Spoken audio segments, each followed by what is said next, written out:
పరమ ప్రియుని ప్రణయ గీతము. పరమగీతములు 6-7 వచనములు.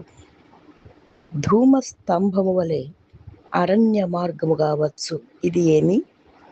గోప రసముతోనూ సాంబ్రాణితోనూ వర్తకులము వివిధమైన సుగంధ చూర్ణములతోనూ పరిమళించుచు ఇది ఏమి?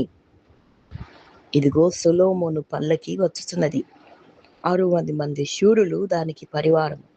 వారు ఇశ్రాయేలీయులలో పరాక్రమశాలులు. వారందరూ ఖడ్గదారులు, యుద్ధ వీరులు.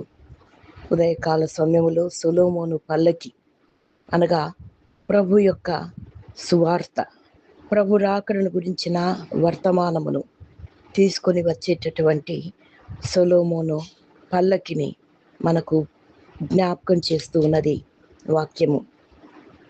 ధూమ స్తంభం వలె అరణ్య మార్గముగా వచ్చుచున్నది ఈ పల్లకి. అరణ్య మార్గములో దిక్కుతోచని స్థితిలో ఉన్న వారికి సువర్తమానమును మనము ప్రకటించవలసిన వాళ్ళముగా ఉన్నాము. సొలొమోను పల్లకి అను సువార్తను అనేకులకు, అరణ్య మార్గములో ప్రయాణించి అలసిపోయిన వాళ్లకు గోపరసముతోనూ సాంబ్రాణితోనూ వర్తకులము వివిధమైన సుగంధ చూర్ణములతో పరిమళించుచూ వచ్చుచున్నది.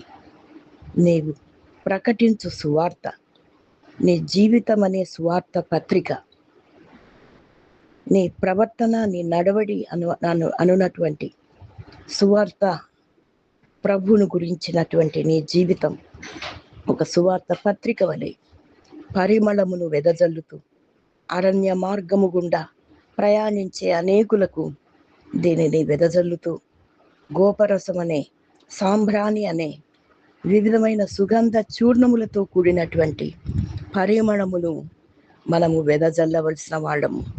సువార్తనుగా ప్రభును గురించిన నీ జీవితము, నా జీవితము, మన జీవితము ప్రభు యొక్క సువర్తమానమును ఈ విధంగా పరిమళ రూపములో మంచి క్రియలతో, మంచి నడవడితో సొలొమోను పల్లకి వలె మన జీవితము ప్రభు యొక్క సువర్తమానమును పరిమళింపజేయవలసిన వాళ్ళముగా ఉన్నామని వాక్యం సెలవిస్తూ ఉండగా, అట్లు మన ప్రవర్తనను, మన బ్రతుకును, మన జీవితమును సొలొమోను పల్లకి వలె శూరులైన వారు పరివారము, మనమే ఆ శూరులము, పరాక్రమశాలులము మనమే.